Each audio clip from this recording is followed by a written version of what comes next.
You're listening to the Sacred Flourishing Feminine, podcast devoted to the awakening, healing, and thriving of women everywhere. I'm your host, Laura Carina, women's coach, photographer, retreat host, and birth keeper.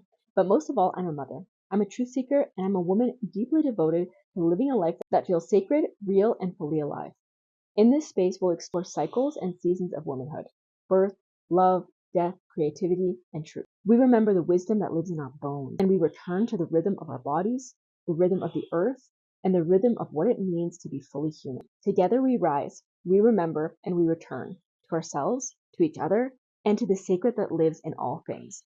Welcome, sister. I am so grateful you're here. Welcome back to the Sacred Flourishing Feminine. I'm so excited to have you today, and today's guest is going to be an incredible conversation. We're talking all about gentle parenting, but what it actually is. We've learned that I think a lot of us realize that gentle parenting doesn't seem to work, but that's because people have turned it into permissive parenting, which means that we let the kids rule, the kids get to do whatever they want, and that is not actually what gentle parenting is. She calls it actually intentional parenting or conscious parenting. And if you follow me, you know that I talk a lot about being conscious and making intentional decisions, so she is very much aligned to the mission that I have in this world, to be more conscious and more intentional about the things that we do, the way that we raise our children specifically. And she talks all about her past and how her raising, even though it wasn't specifically traumatic, because she didn't have any specific one moment that was traumatic, but she was raised by a mother who had a ton of traumatic things happen to her, and how that affected her as a child and who she was in the role of mother and daughter, and how that affects her still today, and how she raises her son differently through learning that the other methods,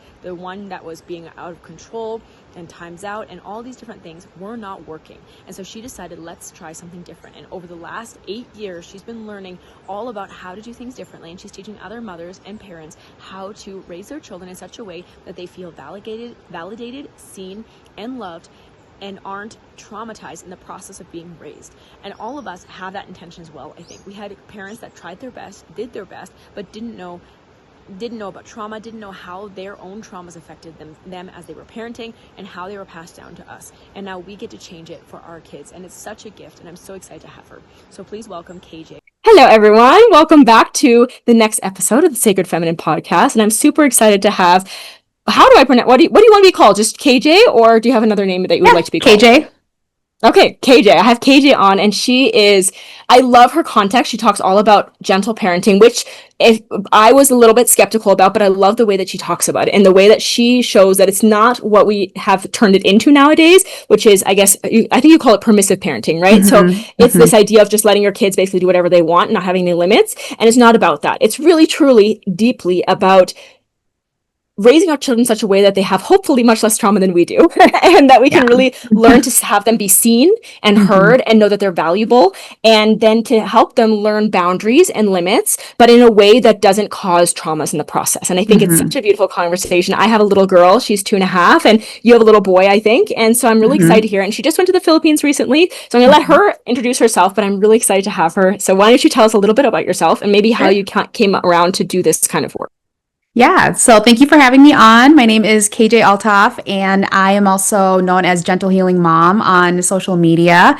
And just like you said, gentle parenting, I talk a lot about it. There's a lot of misconceptions that it's the same as permissive parenting, and it's not. So I do talk a lot about how it's very different, and you described it very beautifully. It is just, to me, I call myself a gentle parent because it's more widely known. So when people hear gentle parent, they're like, okay, I either agree with it or don't agree with it, or I'm curious. And so there's a lot of different parenting labels out there. And I tell parents it's really not so much about the label as it is your values and your approach to parenting. So I say if you don't like the labels, you can just call it non-traditional parenting. So it's raising kids in a way that is not the traditional authoritarian way, which if you were raised and grew up in the 90s, chances are you were probably in a very traditional home. I was definitely raised that way. Very common back in the 90s.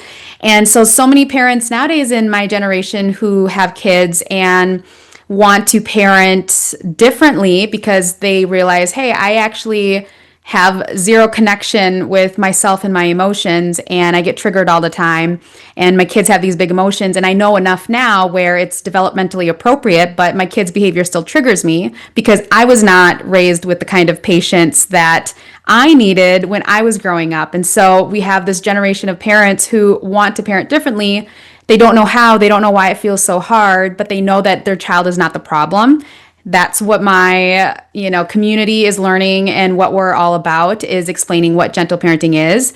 And I have really started calling it more intentional parenting, because that's really what it is. It's being more intentional with our approach and not letting our emotions do the parenting, but more of our choices and our values being the ones that ground us, and choosing how we want to show up in those tough parenting moments. Oh, I love that. I love the way you say that, intentional. I'm very much about intentional, everything intentional. Like, that's what I talk about with my community a lot, especially the women that I work with, is like, how do you intentionally structure your day? How do you intentionally show up? How do you intentionally step into pregnancy? Because I'm specifically working with women around pregnancy and birth and things like that. So I love that you call it, I love to call it either intentional or conscious parenting. It's like, how do you consciously make decisions, and how do you intentionally design your life and the way that you interact with your children so that they get what they need from you, and they get all their needs met, not simply the food and house. Right. Yes, exactly. So why don't you share a little bit about, because this is really where I was like, I knew already I wanted to have a podcast interview. I already had asked you, but when you shared about your reflections of how you went to the Philippines and why you did that, so I'll let you explain that. But when you explained why that happened and how you related that back to your son and how you raise him now, I just love that. So why don't you share a little bit why you went to the Philippines, and what you learned from that, and what experiences came from.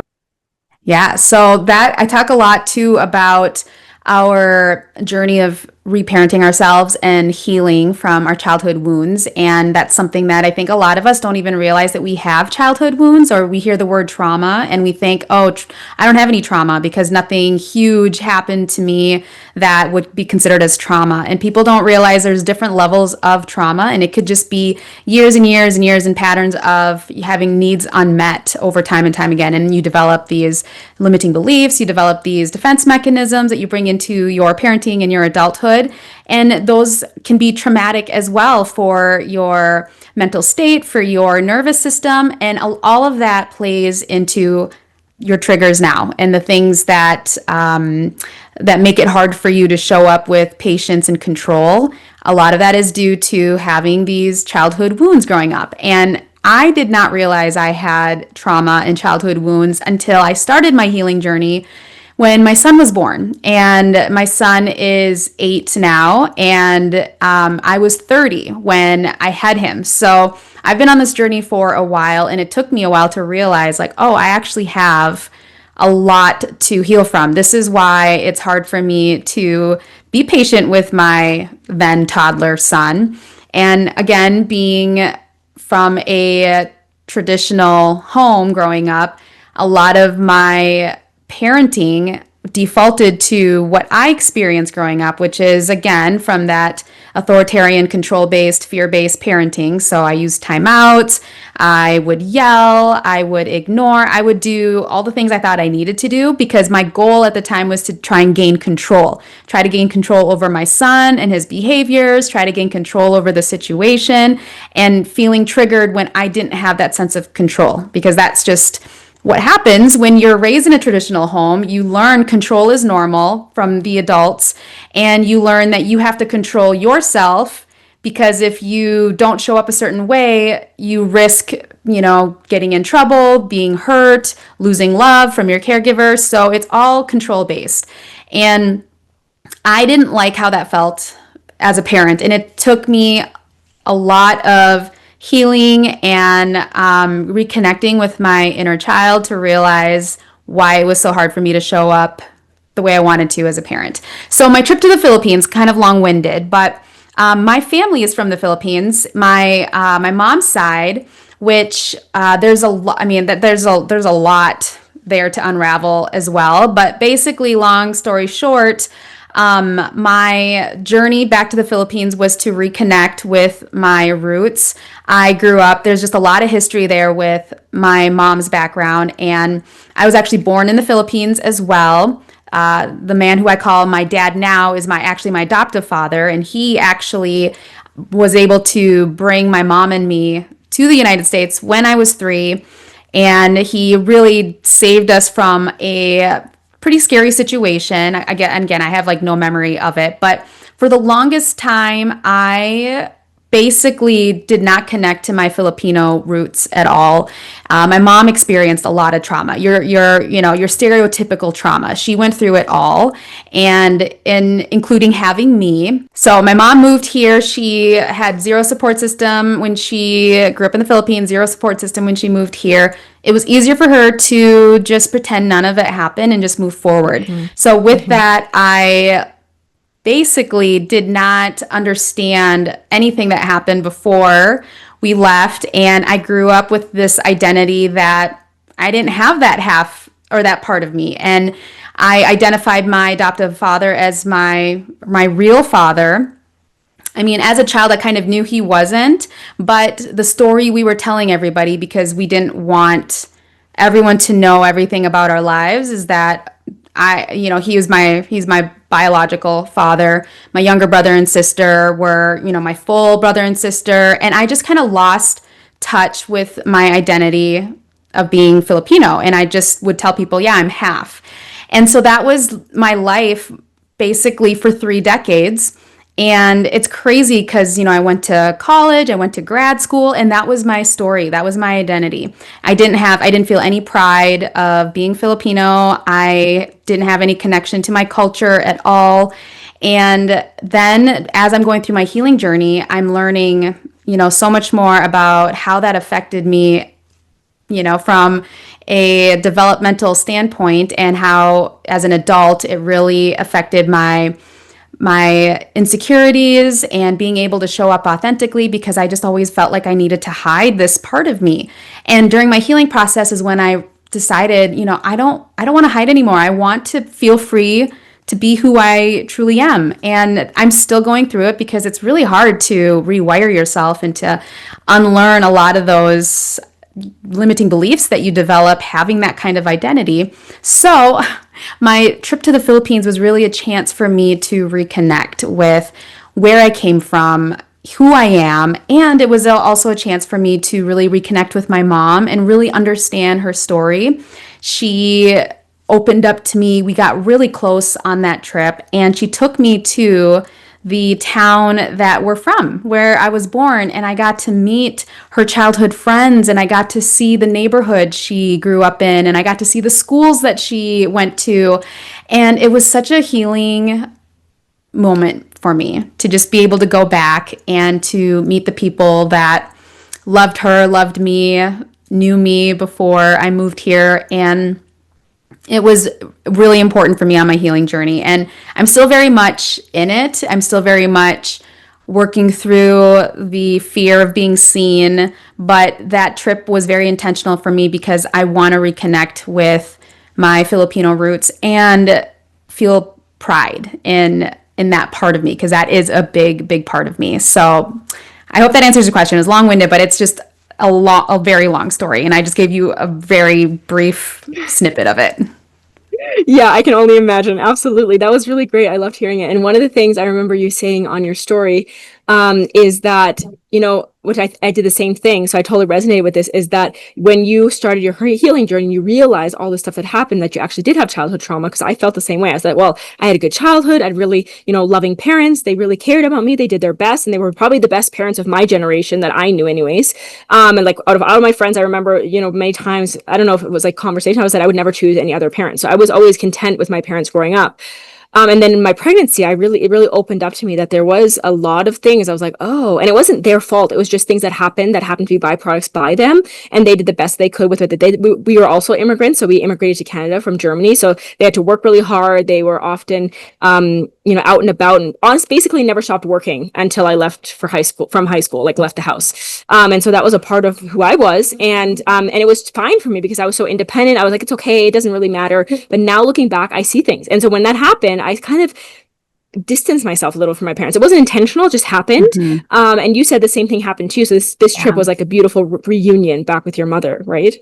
Yeah. No, yes, exactly. When I started my healing journey, I actually did distance myself from my mom, because part of my experience too growing up is that because my mom didn't have a strong support system, she didn't have strong parental figures, she didn't have really any adults in her life that provided her a sense of safety physically, emotionally, anything. And so growing up, I was her emotional support. And there's a term for that called parentification.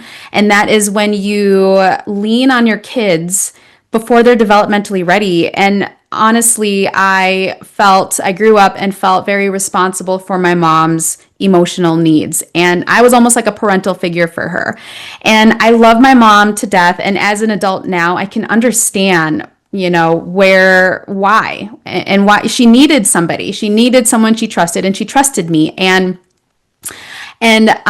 So I can be empathetic to that now. And I can also understand how that really affected me, because it made me, it made me feel like, first of all, it developed that people pleasing tendency in me for sure. And I'm like super sensitive to the emotions of others right now. And I'm having to learn, like, I'm not responsible for the emotions of others. And that's still very hard for me to remember sometimes, but I've come a long way. And I'm also trying to teach my son that too, is, that's one of the cycles I'm trying to break. Is I want my son to make sure he knows he's not responsible for my emotions. I'm responsible for taking care of my emotions, because growing up, I was very protective of my mom and her emotions. And anytime she would feel hurt, it would be me fighting her battles for her. And she knows now how that wasn't healthy. And we actually talked about it when we were on this trip to the Philippines, and she actually apologized to me. And, and that was something that was very powerful and very important to me, because I knew I wanted to talk to her about that. Because one of my fears was for me to bring that up and then for her to bring it back to be about her and how hard her life was. Because that was my experience too growing up, is anytime I would try and bring up something hurtful for me, it would kind of turn around and end up being about her. And so that's one of the reasons I pulled away, because while I'm in my healing journey, I don't want to have that emotional burden placed on me when I'm trying to deal with my own stuff, and I'm trying to learn how to handle my son's emotional meltdowns. I'm like, I don't have time to handle my mom's emotions too. And so I started to kind of pull away, because even as an adult, if she would get into conflict or something with my brother or sister or something, I would be the first person she calls to vent to. And then I would be the person kind of going back and forth between her and whoever it was she was in conflict with. And then eventually one of my brother or my sister was like, why are you fighting her battles for her? That's not your job. And that was kind of eye-opening for me. I'm like, you're right. It's not my job. Like, why am I doing this? So again, this was very early on in my healing journey, and we are past that now. But that was one of the reasons why I pulled away from my mom, is because I just did not want that emotional responsibility anymore. So we really disconnected our relationship. We were very, very close my whole life. And then after I became a mom and started my healing journey, we really pulled away from each other and became more like surface level relationship. Like, I just didn't want to get too close to her. And, the holidays would be fine. Like, we would be fine and cordial when we would see each other, but it wasn't the kind of relationship where I would share what was going on in my life that was, emotionally personal or anything like that. And if she ever tried to suck me into anything emotional, I would just kind of pull away.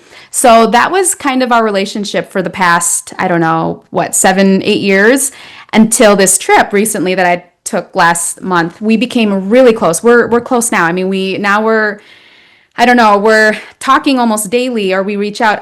Before that, we would go a long time without reconnecting. So yeah, it was a very healing and bonding experience for my mom and me on this trip. Oh, that's so beautiful. And that's really encouraging to be able to get to that level, because I think that's what we all want. Even no matter how old we get, I think we always want to have that deep relationship with our parents. And sometimes it takes time, but I think it potentially is possible. You've shown that it's possible. So that's very encouraging for me too. I'm slowly starting to heal my relationship with my parents as well. Slowly and steadily, we're actually doing basically inner child healing program together for the last 3 months. It's been an interesting experience.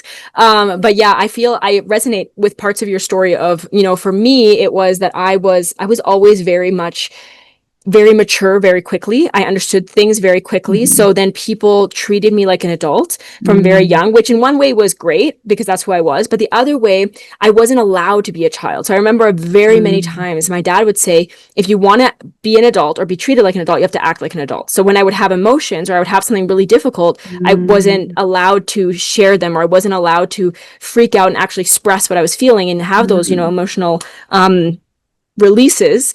And that was more older when I was a teenager, but still, and I remember like my parents would always say, you were basically born an adult.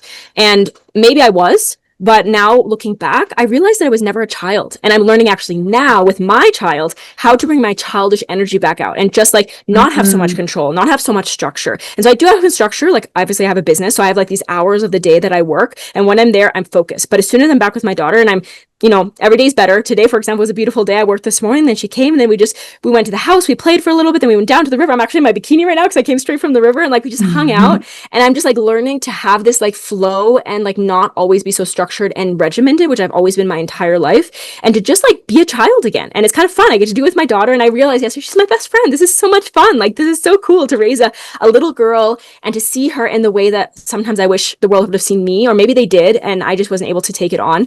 But like this little girl is so beautiful, and she's so intelligent, and she's so funny, and her emotions are so strong, and I allow her to feel them, and I don't shut them down. Sometimes I'll help her work through it, like I still breastfeed her, so sometimes with breastfeeding, but I learn from her like that, because I've learned, emotions are energy and motion, so they must move. They cannot get stuck. They can't be pushed down. So I watch her have this huge emotion, anger, frustration, sadness, pain, hurt, whatever.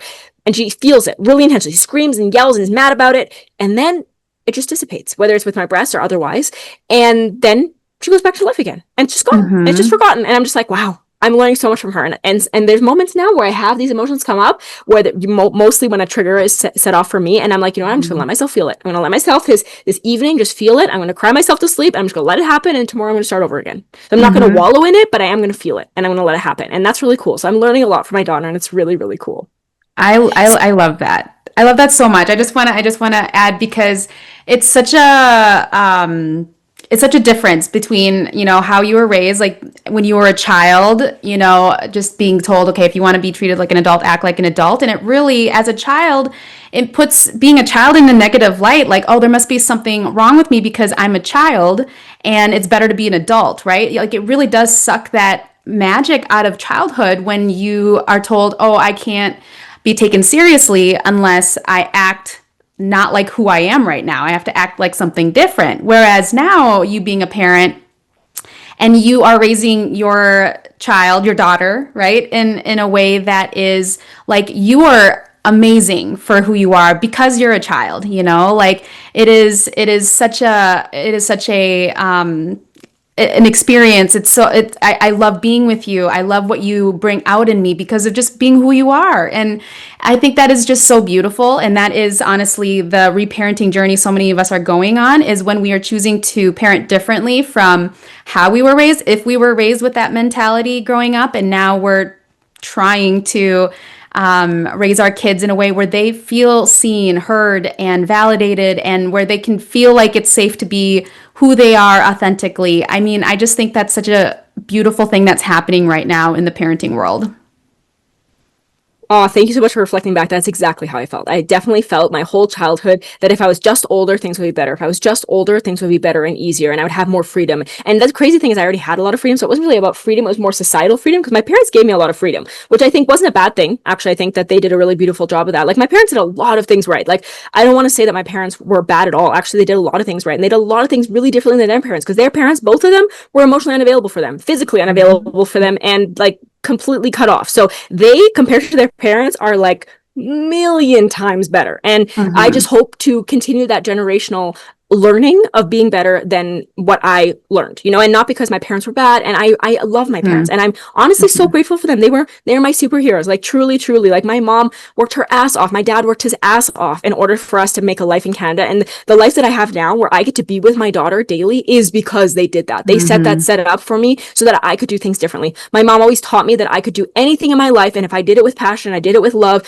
I would make money with it, and I could make my life how I wanted to. And I did that. I had a business as a photographer, and that gave gave me the life to meet my husband, who's Peruvian. And then because of that, I ended up living here in Peru because of the pandemic and getting separated and all these different things. And now I have this life where I have built something that I knew I wanted to be with my child. And now I'm with her all day. She's either with me, my husband, her dad, or my parents who actually live here now. They actually moved here with us a few years later. And so it's like I created this life, and I have this life where I get to have a business and I get to use, 2 hours, and I'm 2 hours with my daughter, and then I do another hour or two, and then I'm with 2 hours with my daughter. And my parents never got to have that. So I also am sad for them because I think they really wanted that. They would have done that if they would have had the possibility to have that, because they were really conscious for the time, and they were really aware, and they knew they were trying to be the best. Like my dad, as much as he was working like literally 24 hours a day, he was very present at the moment that he could be. And my mom also, she was gone sometimes months at a time. She would come home, she would cook up a storm and make the most beautiful homemade meals, all organic. And like at that time, nobody was cooking organic, and she was doing all of that already. So like my parents really tried their best. And so it's not to say that they did bad. And I don't do it as to compare, like, I don't want to be like me. I don't want to be raised like they raised me. More, it's just like, this is what I dream for my child, and this is what I would love for her to have. And it's not this comparative thing. It's more just like, I'm going to dream big, and I'm going to do my best to give her everything that I can. And it's more from an emotional standpoint than a money standpoint, but also, money standpoint would also be good. Yeah. Oh, I love that. So for you, how has this translated into how you raise your son, and how do you do things differently than the way that you were raised?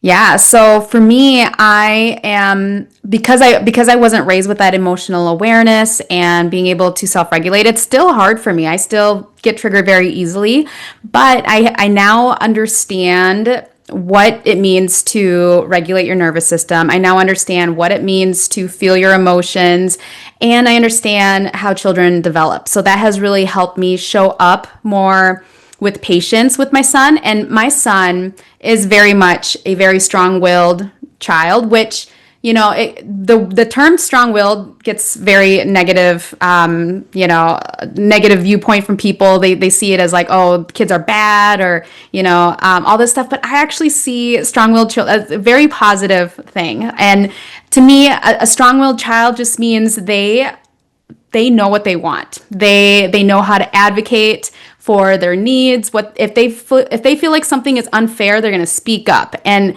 honestly, that's not how I was like as a kid, because I was really raised to hide really who I was. So even if I saw something that I didn't think was right, or if I believed something should be a certain way, I didn't feel empowered to speak up. I didn't feel like my voice really mattered in that sense, or I didn't want people to hear me, or, I didn't want to draw attention to myself.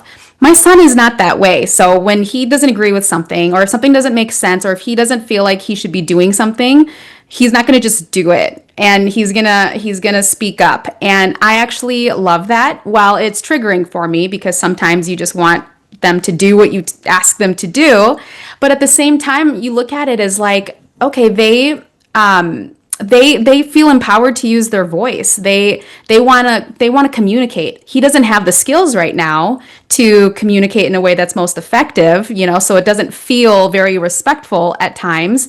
But at the same time, that's going to take time as his brain develops, as his body develops, his skills develop, and then it's our job to help him learn what effective communication sounds like. But anyway, so I'm raising him in a way where he feels like his voice matters, his opinions matter.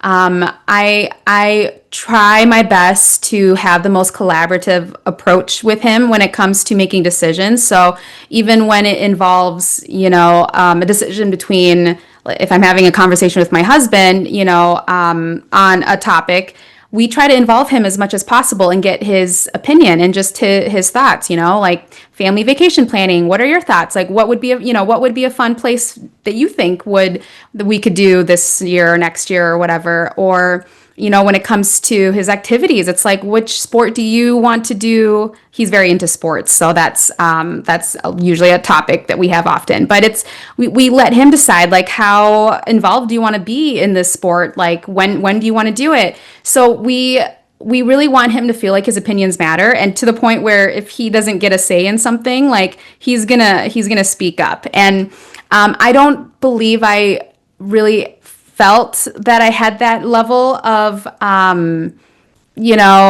a child. Like, my voice really was not part of a lot of big decisions. Again, I agree with you as well. And like, I love my parents, and I think they did the best that they could, and they broke a lot of cycles too.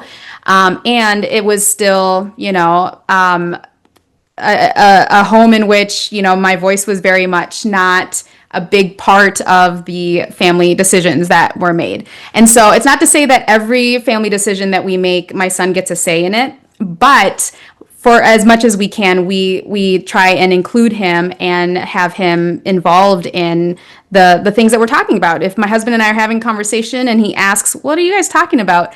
I will do my best to answer him in an age appropriate way instead of dismissing him like, "Oh, don't worry about it. You're too young to understand. This is just between your dad and me."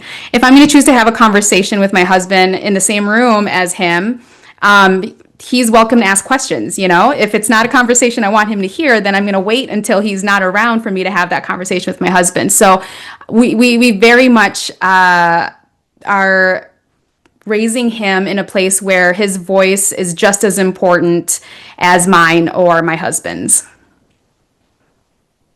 Oh, that's really special. That's really, really special, honestly. And I love the fact that you mentioned that your son is strong-willed, because I was a strong-willed child and my daughter is a strong-willed child. And I have a similar experience to you, except because for me, I was always told that was a bad thing. And I was, or maybe not exactly told, but the stories that I always heard about how I was, how I grew up, and especially when I was in those toddler years, that I was a very difficult toddler. I had to always have my way, and I had to do this, and I did this, and I did this, and all these stories, and they're like told as funny stories. And when I was a child, I always laughed along. But now I realize how I've internalized those stories of like, wow, I'm just really difficult, and I'm just really hard, and I'm just not easy. And then I remember my grandmother, especially on my dad's side, she would always say, Moors are not easy. You're not easy. It's hard to love a Moor, which is our last name. And that would always be like, and I remember when she met my husband, before we were married, just the very beginning of our relationship, we just established that we were going to be, a real thing. And we were traveling to Europe. And so we stopped in Germany, and she was the only person that actually met him before the pandemic happened and before we got married, because we got stuck here in Peru together. We got married before he even met my parents, before he met my best friend. So it was like pretty scary situation. And like, I loved him, so I knew it was the right thing, but it was just like this wild experience of like, I never thought I would get married without my parents, or before my parents even had met the person that was getting married, like really wild. Anyways. And so when she met him, she asked him if he's sure he wants to be with me, because I'm not an easy person to love. Wow. Like, that's the kind of stuff that I got internalized. And as an adult even, and it was just like, whoa. And I'm supposedly her favorite person. I'm just like, that was her first grandchild. So I was like, I was very much, she loves all her grandchildren, but I was definitely, it's always the first grandchild. It's a little bit something different, because it's the first time. So for me, I always, when I got older, this like strong-willedness for the most part helped people. So for my parents, it helped because I didn't do a lot of things that were bad. I hardly ever disobeyed. I hardly ever did anything that was hard for them. I didn't ever break the rules. I never I think I went to principal's office my entire 13 years of school one time. And I felt really guilty about that, really terrible. Now I'm like, man, I could have done way more. Anyways, and I never did drugs. I never had sex in high school. I never did all these different things because I just decided I didn't want to do it. And I was just someone that could not be influenced by the masses. And so that was a really great thing in many, many ways. And I was also the person who started a business and all these. And so I actually think, like, now seeing my little girl and seeing how she is, and she has like these tendencies that are so similar. Like, we just had, there's this picture that my parents, and my parents always talk about this. There's like, we had this huge garden. It was super rainy that year and it was super muddy. And my parents had told me, do not go in that spot. You're going to get stuck. And I, as a strong-willed child, was like, I'm just going to have to go try it for myself. And so I walked in and I got into like halfway into the garden, which is probably like 50 or 100 meters. And then I got stuck, and I got really stuck. Like, I could not get out. And I was like, can you guys please help me? Instead of helping me, they just laughed and they took a picture of me and all these different things. And I was pretty upset. And there's like this picture of me standing there, and I'm like, this is not funny. And like a week ago or 2 weeks ago, I was walking with my daughter, and there was this mud. I was like, I wouldn't walk there. You're probably going to get stuck. And she did it. But instead of being like, this is her strong-willedness, I love it. And I think it's so funny. And then I took a video and a picture. And I was like, my parents are going to get a kick out of this. But all the things that make her strong-willed and hard, I actually love about her. And I'm not trying to get her out of that, because what it turned into me is, I think what happened for me, and I don't know this to a fact, I just know who I was after that. It's like, I was this strong-willed toddler, And I think I probably noticed that my parents didn't like that very much. And I think I became a severe people pleaser, severely people pleaser, because that was the way that I felt like the world would accept me. And so my strong-willedness came out in the right moments and not in the wrong moments, and not in the moments where I really needed to be held and loved and seen. And because I was hyper independent and I was like that adult as a child, my parents didn't really have to worry about me. So I often was alone. I often, I figure skated for 6 years. And my parents didn't come to a single competition because they were busy. And so I don't blame them. But my brother, for example, he did the same thing. He played hockey and they were at every single game. And so it was always like that kind of stuff. It was like, I know why you guys do it. You only have so much time, and my brother needs you more than I do, but I still need you, even if I don't actually need you, And it was a lot of that was my life. And even with my friends, I remember when I broke up with my first high school boyfriend, who was Filipino, by the way. So I learned a lot about Filipino culture. Oh, cool. He and I broke up, and I moved right at the same time. So we moved to another city in our province, onto the coast of British Columbia, Canada. And when I left, my friends kind of abandoned me because they're like, she's tough. I don't know. They didn't think about it. It's like people don't even think that they have to think about me because I'm just that person that could just deal with it. But I was heartbroken. I was shattered. And I moved to this new town, knew nobody. My parents got busy. My dad had the horses, so he was out with them. My mom was nursing, so she was busy working. And my brother went into this middle school. So he was in the perfect time where all the schools came to one place. So they were all busy. And so I was alone at home most days, just crying my eyes out because I was so hurt and so alone. And I don't think anyone really knows that. And my friends were back home. And the funny thing is that, or not so funny thing, I guess, is that my ex-boyfriend, him and I had the same friend circle. It was a small Christian school we went to. I was a Christian growing up, no longer registered with, I don't go with that same saying anymore, but I still believe in God. I just don't go with regular organized religion. But when it was a small school, I think we had 60 students altogether, and everyone knew me and everyone knew we were kind of it was not about popularity, but to be honest, if it was a popularity thing, we were probably the two most popular people in school because we both were leaders. We were both very strong-willed. He was straight A student, and I was the person that was just really kind to everyone. So everyone knew us. And so when I left, then everyone just became friends with him, and they kind of forgot that I existed. And I was like, I'm literally heartbroken over here, and nobody even realizes it. And it was like this, but it also set me up. My life, having these moments made me realize that I actually enjoy my own company. It made me someone who is really good at dealing with things by myself. Not that I should, but I do. And it made me so that I could be a person that traveled. I traveled full time for many years, and I built my own business. And every time someone said, "Oh, I would invite someone, you want to go traveling with me to spend," they said, "Oh, maybe in 6 months." I'm like, "Nah, I don't want to wait. So I'm going to go now. Bye." I would just do it, So I traveled alone. I did a lot of things. It's how I met my husband. It's all these different things. So it's made me who I am. So I don't regret it. But it's just this interesting thing of how I internalize it, because I became this really goody two shoes to the point even where, I experienced sexual abuse and I couldn't say no because I didn't want to hurt that person. Things like that, because it was someone that I knew. And so things like that. And I realized that I don't want to take that. I don't want her to ever think that her emotions or her hard-headedness or her stubbornness or her, what would you call, strong-willedness is something wrong. I want her to know that that's really great, and I never want to take that out of her. I want her to have it, and I want her to know that it's okay, that she has this intensity in her, and that all of it's allowed. She can be funny and she can be brilliant because she's so smart. She's 2.5, and the words she says, the way she speaks, I'm like, you're 2.5. She's my daughter, so I'm so used to it. But when I look at other kids, and this last month, we had 4 toddlers here, so including my daughter, and she's the most outspoken. She's not the oldest. She speaks. She understands 3 languages. She speaks so clearly, but she doesn't speak all 3 languages clearly. But she's learning slowly and steadily. But the words she uses, sometimes I'm like, who is this little girl? And the way she understands things. And sometimes she translates stuff for my dad, who doesn't speak Spanish, because the other kids only speak Spanish. So she would translate things for him so that he understood. It's Wow. who is this 2.5-year-old? This is crazy. And it could be easy for me to then, adultify her and make her into this a little adult. And I don't. And yes, I speak to her like an adult. And I think that's why she speaks so well, because I don't baby talk to her. But I don't, she's still a child, and I still treat her like a child, and I will continue to treat her like a child for a very long time, because I want her to have her childhood. It's one of the reasons why I won't send her to school either, because I think that for me was also a big thing, because I was this people pleaser. Being in school amplified that so much more intensely, and it made me really connect to the teachers and the students around me, and really meld myself to everyone else rather than figuring out who I was. And it took me a long time to figure out who I was and what I really stood for and what really mattered to me, probably until my 20s. So I don't want to do that. And I want her to learn that through her own life, and just being here and being able to be a child and not having, regimented structure, and just be able to be a child and not have to deal any of that. So yeah, there's a lot of things I'm doing differently, but I would love to hear some more about things that you've done, or maybe what you're teaching about. What would you like to talk about next? I would love to hear something that's on your heart right now as you're listening.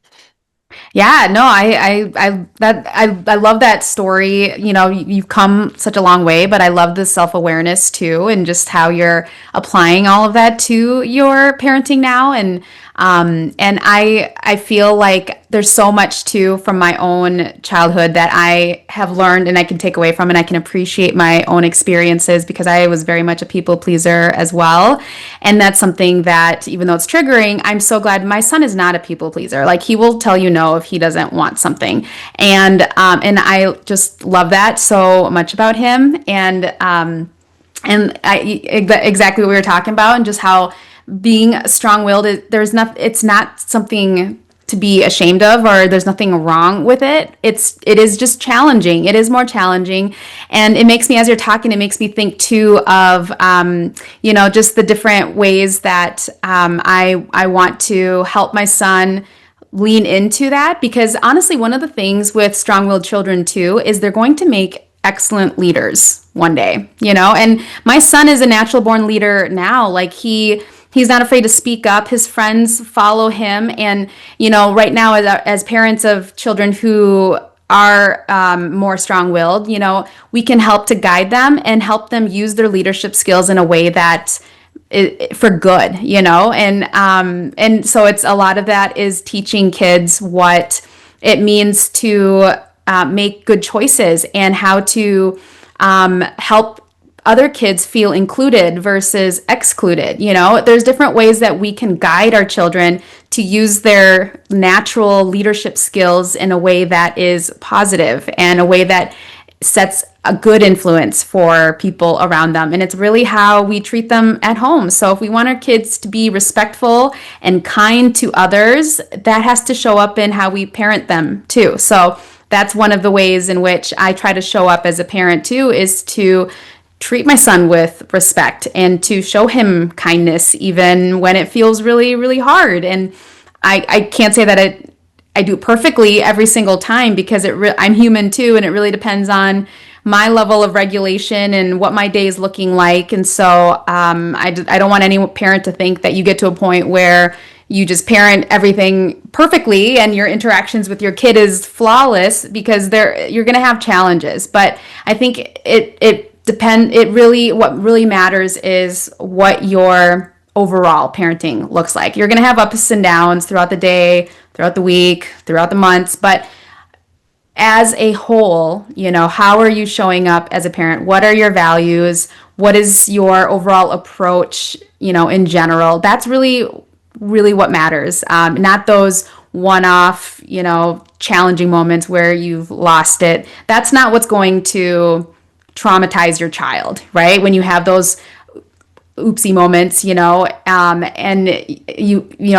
after those moments is really, how do you respond afterwards? And that's where that repair comes from. And that's something that a lot of parents didn't do when we were kids growing up. We didn't hear our parents often come and tell us, like, I'm sorry I yelled at you, or I'm sorry, that you didn't get to share what was on your mind. But we are learning to do that now, and that makes a big difference. And as long as, like, overall, like, in general, your approach is where your child feels like they're being heard, that they're being validated, that's what they're going to remember the most from their childhood.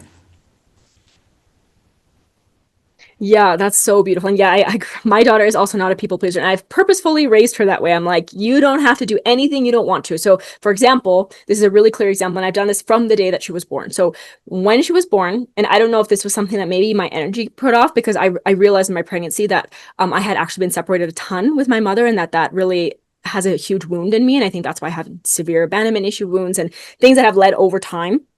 And so I realized my pregnancy, and I didn't realize it to this degree. Like, I thought, oh no, I'll let other people hold them. I just won't separate from her. Like, I won't be far away. Like, right here, they can hold her with me. But when she was born, and I did free birth, so I did it at home, and I literally pulled her out of my own body and put her on my chest. From that moment, I was like, I'm not letting this baby go. hell no, ever. And so when my parents came, I invited them because my mom's a nurse, so I was having some breastfeeding issues, so I had her come, and it turned out to be a whole thing, but it was actually totally fine. It was just her being really full, and it was a great thing. It was actually nothing, no problem at all. And my intuition told me that, but I was fearful. There's these moments of fear that come in, and I was really nervous.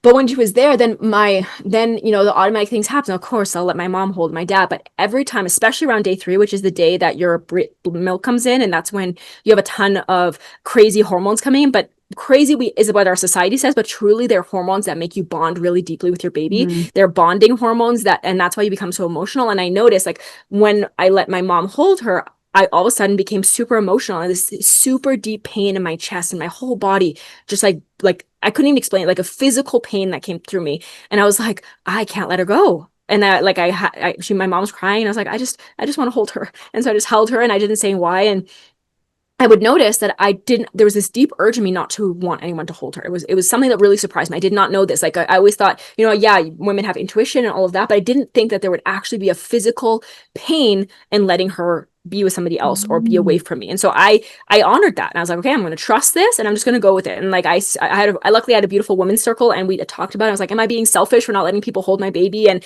even my husband, and not that I didn't let him, but she didn't want to. And that was what I was going to get to, is that from the moment that she was born, she did not want to be out of my arms, even to change her diaper. Like, I had to do a 30-second diaper change because she wouldn't allow it. And I never wanted her to cry. So I thought it was really important for her. She's expressing what she needs, and I want to respond to her as quickly as possible. So that was one of the things that I did. Now is different. She's a toddler. She cries a lot for a lot of different reasons. But as a baby, that's their only form of communication. I believe crying is the last form. It's like levels. And so, like, they start with a little sound, or even a breath. She would do a breath. She was like, so she wouldn't even cry. She would just breathe. And I knew she didn't want to be where she was.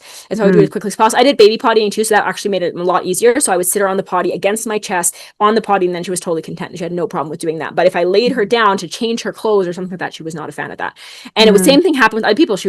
If she would be held by my dad or my mom or my husband, even with my parents, I think maximum 5 minutes she would let. With my husband, 20, which was way bigger than anybody else. But she didn't want to be in anybody's hands. And so I honored that. I was like, okay, I'm not going to force you to be in anybody else's arms. I'll let you guide me. And so she did. Over time, my husband could hold her longer and longer. And then over time, there were certain people that she would have this incredible bond with, and she would want to go to them, and she would reach out to them and say, okay, if you want to go to them, then I'll let you go to them.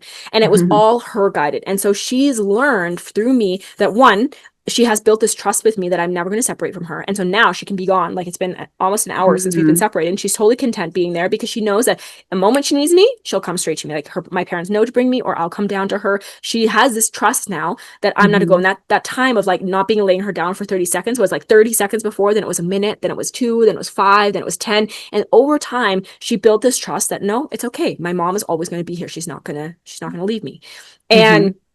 And so now this has created this child that, and because I've always honored her needs. And even, like, for example, when I would go to town, we have the energetic source, which is right here, our solar plexus. And so when someone speaks to us, or their energy, this is where we absorb it. And so what I would do is, when I went to town, I would turn her around and face her towards me so that she wouldn't absorb other people's energy.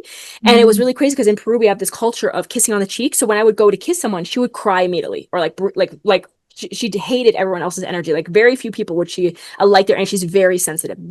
And when she meets people, she's not like this kid like that says hi. She's like really quiet. She doesn't want to talk to them. And then she kind of like observes them. And since she was a little child, she would like look at them, and people would say she would do like an energy scan. She would like look them up and down, like what people do like for sexually. She did an energy scan. She would like look them up and down. Like, I don't know, I'm gonna watch you and see if I actually like you or not. It would take her time to then connect. And this happened with her grandparents, these ones, and also my husband's parents, everyone else, like everyone. And there was very, very few people in her life. Like, her godmother, she has 2 twin godmothers, actually they're twins.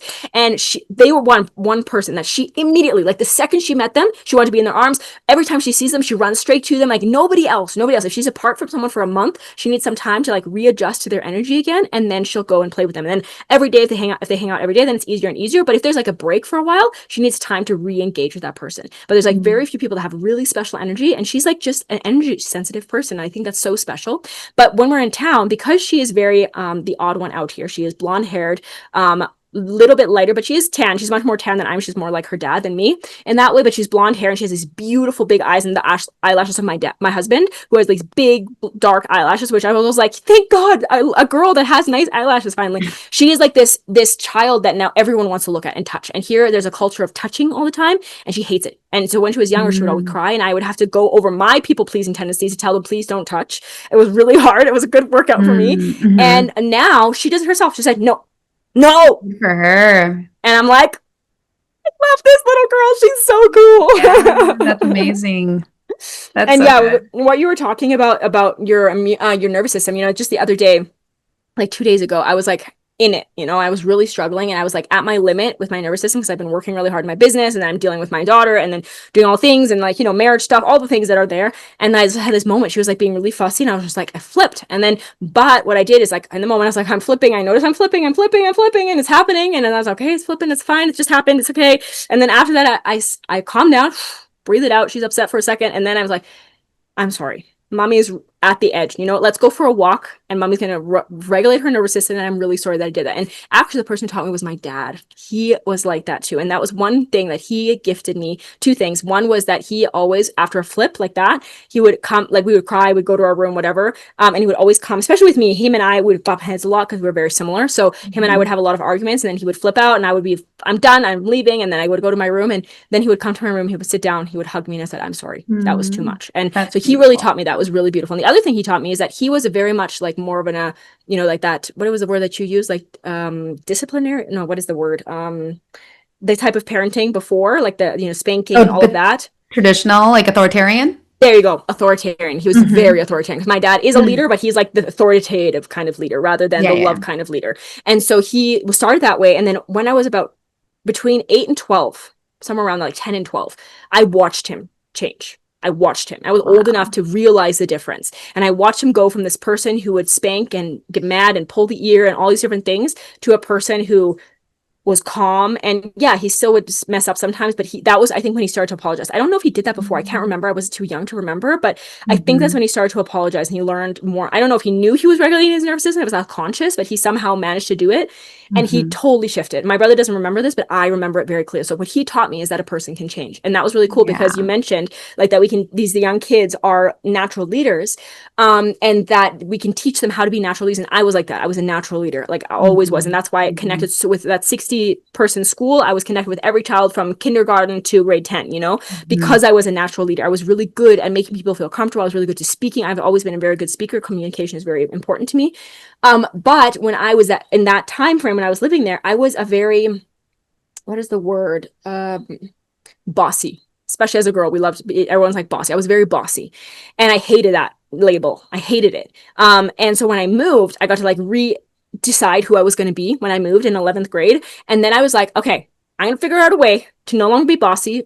And I don't know if I really did this so consciously, but it's like, I don't want to be bossy anymore. So I learned actually how to cultivate my leadership to become a really good leader, to be able to motivate people to do things instead of just tell them to do things, to show them the value of what they're doing and state that they're doing something really well and that they did this really well and they did this well. Maybe this you can do a little bit different, but like do it in such a way that they can take the feedback and it's not like this slap in the face, and yeah, it's been really fun. Like now I lead a lot of people because we have volunteers here often. I run retreats. I have like a lot of co-people. I organize a lot of things. And so I've become this person that can really easily, very, very smoothly lead people in a way that they actually like it. And that has been really cool to see that shift in myself. So that's been a couple of things, but it's not that we don't have that much time left. So why don't you share, I don't know, maybe a couple tips or like last words of advice that you would love to share for any woman, mostly women will be watching this probably that might be listening, that are mothers or will be mothers, what they can shift or what they can look at or where they can begin, if you would like to share something like that. Sure. Yeah, I think, and I think this is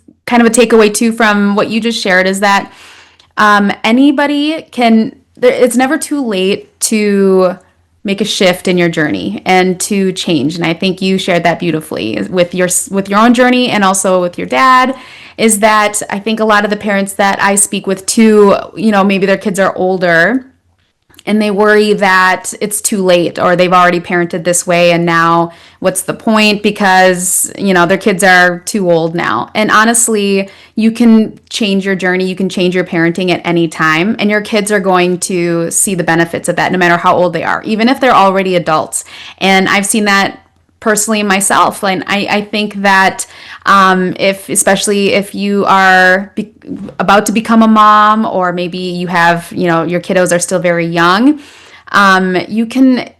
there's always room to start shifting, and you don't have to do it all overnight. It takes time to learn and rewire your brain and body and to try the different strategies. You don't have to do every strategy all at once. You can do it slowly. And that's how I changed my approach from, traditional parenting to now a more gentle approach or intentional approach. And it's just slowly changing what you normally do. So I used to use timeouts a lot with my son when he was a toddler. And the minute I learned that is harmful to children, I stopped and I began doing time-ins with my son. And that's something that, Can you explain that? What is that? Yeah, Time-in? a time-in. I was going to say, I don't think it's widely known yet, but so a timeout where, you send a kid to their room for 5 minutes or on the stairs and they're alone. And, that's how we were disciplined as kids. And we think, well, that's how you discipline kids, because then they can think about their behavior and then they can learn that negative consequence and then they won't do it again. But that's not how kids' brains work. They're not thinking about their behavior and, oh, I shouldn't do that. Instead, they're thinking, my parents don't love me when I feel this way, right? When we send kids to timeouts, they're feeling a strong emotion, whether it's anger, frustration, hurt, whatever. They're sending them away to deal with that by themselves and not teaching them how to process that emotion. That's not teaching them emotional awareness, emotional intelligence, self-regulation. It's basically teaching them, I don't want anything to do with you when you're feeling this way. That's basically the root of it. So a time-in is where you and your child take a break together. So they're not alone with their emotions. You are sitting with them to tell them, hey, we need a little break right now. That is important, and I'm going to help you. I'm going to help you learn the emotion you're feeling is safe, and I'm going to help you I'm going to be with you so you're not alone as you are processing that. And I'm going to make sure that you keep yourself and me and others safe as well. So I'm not going to let you hit me or kick me. I'm not going to be okay with you throwing things. Like, I'm going to intervene. But if you want to cry and stomp your feet or, punch a pillow, whatever, I'm just going to be here with you while you are going through those emotions and you're feeling it. And then when you're ready, I'm here and we can reconnect. And then when you're ready to snuggle or whatever, I'm here for you, right? So that's what I did with my son after I transitioned. And that was my way of helping him learn how to feel his emotions and what he can do, what's appropriate and what he can do when he's feeling those emotions. Oh, that's so beautiful. Thank you for sharing that. I think that's just that is such a huge tool. And I've definitely used that with my daughter. Like, when she has a big moment, like, she doesn't have them very often. Like, usually a moment is just a moment, like it's 30 seconds to 5 minutes max. But every once in a while she'll have a moment where it's like an hour, and she just is feeling it. And I think lately, like, she just had one a couple days ago. And I think because there has been more separation between the two of us, like, she's feeling it, and I realized that. I was like, okay, and then that was also like a call out for me. I was like, okay, I need to make sure that the time that I'm with her, I'm really with her. So she really feels it and she feels regulated, because otherwise it overloads and then these moments happen. And so I always love to say that our toddlers, they have the same intensity and the same amount of emotions as we do, but they're 1, 2, 3, 4. And also their body is 1/4 our size. So that amount of emotion is literally in their whole body, not just in here or not just here or not just here.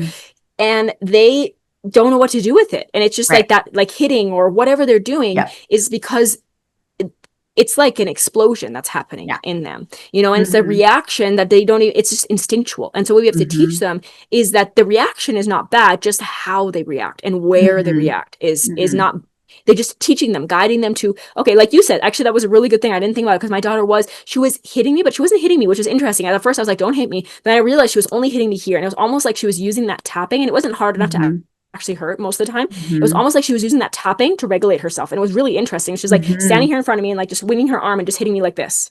And I was like, she's regulating herself right now. And I was like, okay, I'm just going to let her do that because she's not actually hitting me.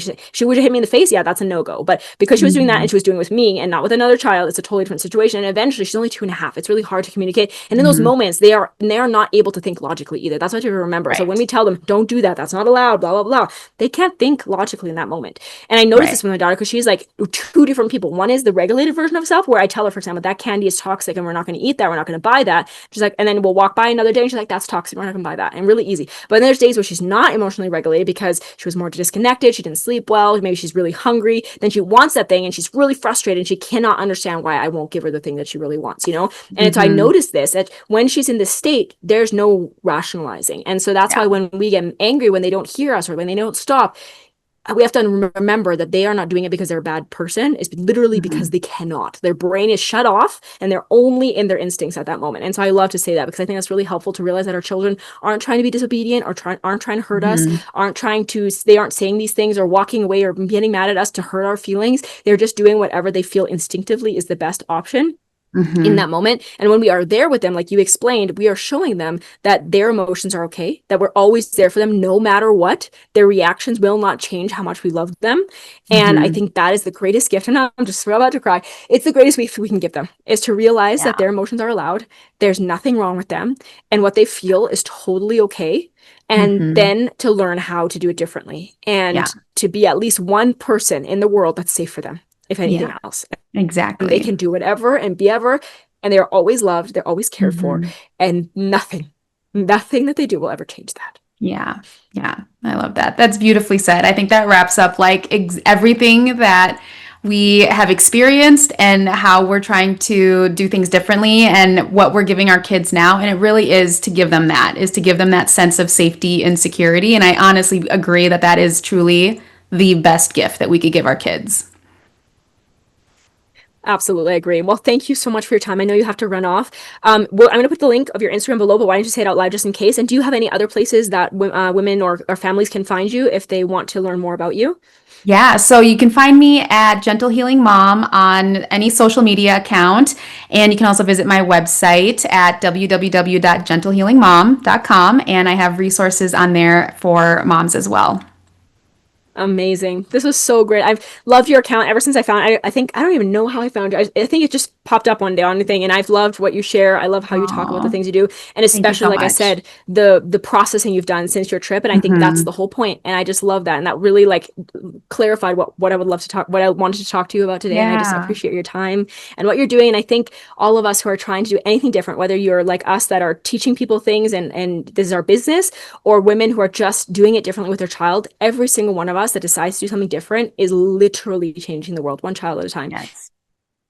Yes. And I love that. I think that it's really, really important. Those of us that decide that this is important and that we're going to do something different. And yeah, absolutely. So thank you so much. Thank you so much. Thank you everyone for listening, and we'll see you on the next one.